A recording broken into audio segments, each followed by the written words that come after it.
Nous sommes sur le salon du livre et j'ai le plaisir de rencontrer Tran van Tranduk. J'ai bien dit Tan van Tranut. Ah zut, j'ai encore raté. C'est pas grave du tout. Enchantée et je suis très contente d'être ici. Bonjour à tout le monde. Alors, toi, tu viens d'où exactement?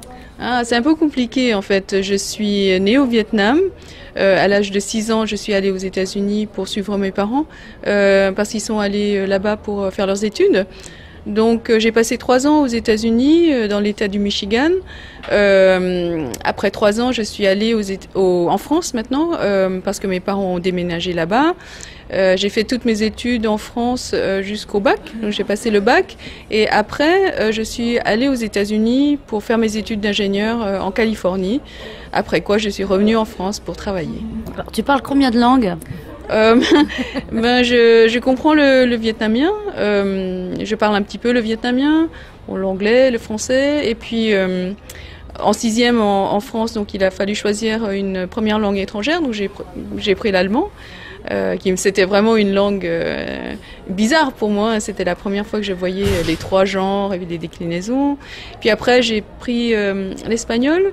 Quand je suis allée aux États-Unis, j'avais un peu de temps, en dehors des cours de sciences, de me familiariser avec d'autres langues. Donc j'ai choisi le japonais et le russe.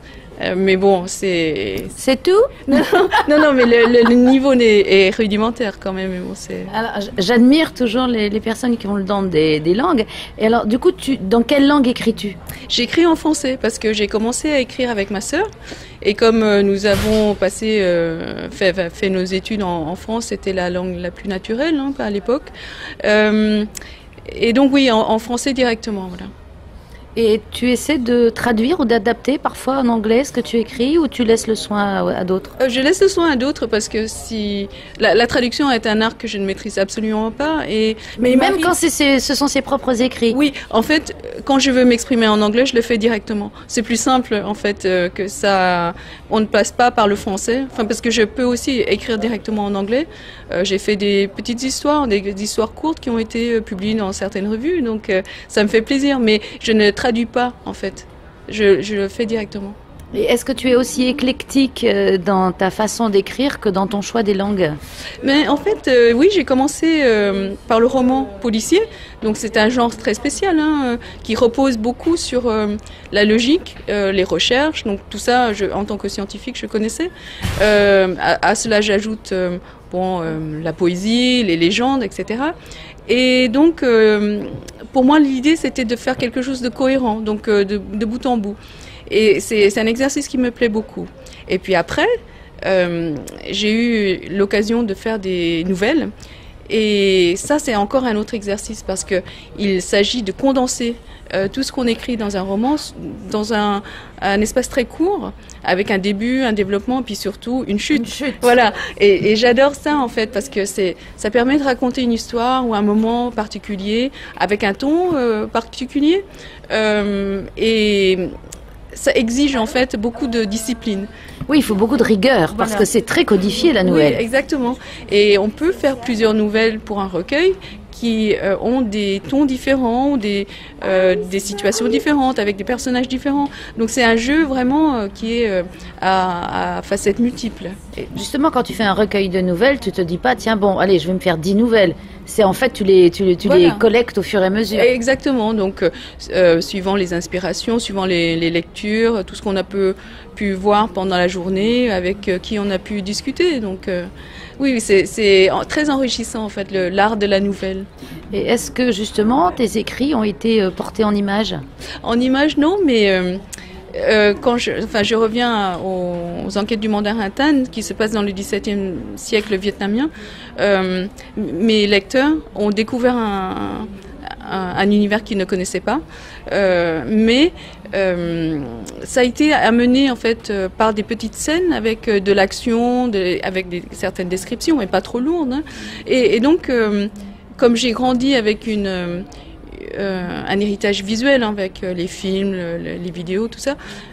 Mais je retrouve cette construction avec des chapitres assez courts, avec des cliffhangers, avec des fausses pistes, etc.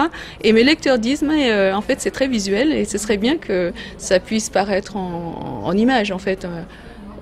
En film ou même oui, après il faut le scénariser, mais déjà la trame est là. Oui, et le scénario, je pense, il est déjà là dans cette forme-là, qui serait adaptable assez rapidement, hein, mais parce que c'est comme ça que je conçois mes histoires.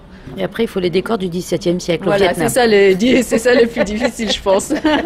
Et les décors, les costumes. Oui, exactement, oui. Mais c'est tout un... Et alors, pardon, est-ce que les Vietnamiens aussi le lisent ? Alors, ils en disent quoi ? Ouais, alors, il y a eu un intérêt, en fait. Ils ont acheté les droits de traduction pour le vietnamien, mais ils n'ont pas été assez rapides, parce que quand on vend les droits, ou quand on acquiert des droits, ça vaut pour 2-3 ans, je crois, et ils n'ont pas traduit assez vite, donc du coup, ils ne peuvent pas le publier, parce qu'ils ont dépassé ce délai. Et je trouve ça vraiment dommage, parce que... Et il faudrait qu'ils rachètent ?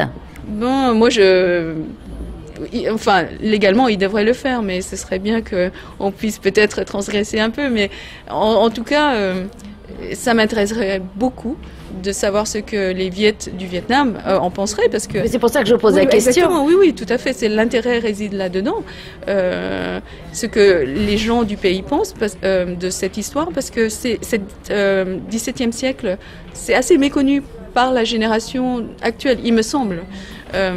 Parce que c'est une période très riche dans l'histoire du pays, hein, époque de crise, guerre civile qui se prépare entre le Nord et le Sud. Donc on peut faire des parallèles assez intéressants avec ce qui s'est passé au XXe siècle, hein, avec cette guerre civile entre Nord et Sud, avec des implications politiques, religieuses, économiques, mais c'est et mondiale, et tout à fait, oui. Mondialisation qui commence avec les commerçants de la compagnie hollandaise des Indes orientales qui commencent à truster un peu la région. Hein.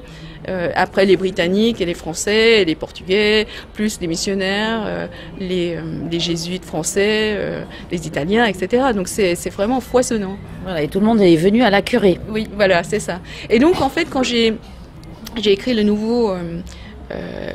nouvel ouvrage Kawekaweo, c'est un peu la même chose, mais dans un autre contexte. Donc la Nouvelle-Zélande, avec les expéditions, les voyages d'exploration scientifique, en fait, j'ai retrouvé en fait le même mécanisme que j'avais étudié ou que j'avais développé pour le XVIIe siècle vietnamien, mais transposé à la Nouvelle-Zélande. C'est-à-dire qu'à cette époque, l'époque à laquelle je me situe, hein, pour une partie du roman, c'est le 19e, les voyages d'exploration scientifique du 19e. Mais on retrouve donc des équipages qui arrivent sur un territoire inconnu, la rencontre avec la population autochtone, hein, les Maoris, les échanges qu'il y a pu y avoir avec malentendus et espoir, hein, espoir aussi quelquefois déçu, l'arrivée des missionnaires avec l'impact de la religion. Oui, exactement, oui, et même l'impact sur la langue. Au Vietnam, par exemple, les missionnaires sont venus changer en fait la langue, l'écriture pour pouvoir plus tard évangéliser. Donc ils ont écrit un catéchisme. Et c'est toujours sous-tendu, hein, oui, en fait. Oui, voilà. Et je pense que chez les Maoris c'était pareil. Enfin, ils ont apporté, ils ont consigné en fait l'histoire. Et donc, et après tout ça, ça a abouti à la colonisation. Donc voilà, ce sont des parallèles, hein, oui, malheureusement. Exactement, voilà. Et j'ai trouvé assez passionnant de voir, de pouvoir établir en fait ces deux parallèles dans des mondes différents. Vietnam, Nouvelle-Zélande, enfin, on n'y pense pas trop. Hein.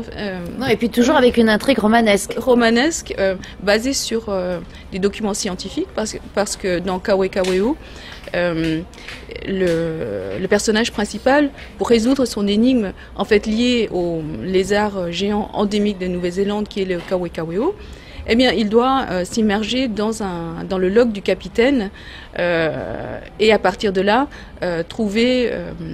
résoudre le mystère. Hein. Mais pour fabriquer tout ça, j'ai dû épluché en fait le log du capitaine et j'ai découvert en fait une mine.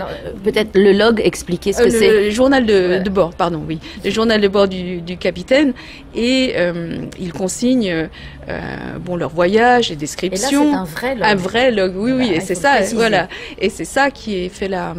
Je pense que c'est ça qui fait la richesse en fait du récit parce que on imagine que ça va être aride en fait ce qu'il raconte sur son expédition, mais pas du tout. En fait, c'est au jour le jour. Voilà, on est passé dans ces rivages-là, on a vu des fumées. Ce sont des villages maoris. Est-ce qu'on les a rencontrés? Ils viennent vers nous pour faire du commerce. Voilà ce qu'on a échangé. Ils veulent des haches. Nous, on veut. Oui, alors que les phrases sont assez lapidaires, on imagine tout ce qu'il y a derrière. Oui, voilà. Et donc c'est ça que je voulais restituer dans mon roman. Donc sur cette partie scientifique, réelle, historique, j'ai tissé une trame romanesque avec le voyage du personnage principal dans sa vie amoureuse précédente, etc. Donc, oui, ben voilà, il faut toujours une petite chose parce qu'on se dit ah ben non, c'est une étude scientifique. Oui, bien sûr que non. Oui, voilà, il faut allier les deux pour que ça se marie bien et qu'on apprenne des choses tout en voyageant en fait. Oui, c'est un petit peu ce qu'on fait à l'école, quoi. Voilà. C'est très pédagogique. Et pédagogique n'est pas un gros mot pour moi, au contraire. D'accord. Mais on apprend avec plaisir en fait. Ben voilà, mais c'est le critère essentiel pour moi de la pédagogie. Exactement, voilà. Et ça fait rêver, ça permet au lecteur de se poser des questions sur ce qui s'est passé, qu'est-ce qui aurait pu se passer, qu'est-ce que l'équipage français, par exemple, attendait, qui n'est pas arrivé. Enfin, c'est tout ça, en fait, l'amertume après l'espoir, etc. Et tu es encore dedans? Oui, je suis encore dedans. Il y a peut-être un projet aussi en route? Oui, enfin, un projet histoire courte, nouvelle, voilà. Oui, voilà, c'est comme faire des gammes, tu te reposes un peu. Voilà, c'est ça. Varier un peu les plaisirs. Merci beaucoup. Merci à vous.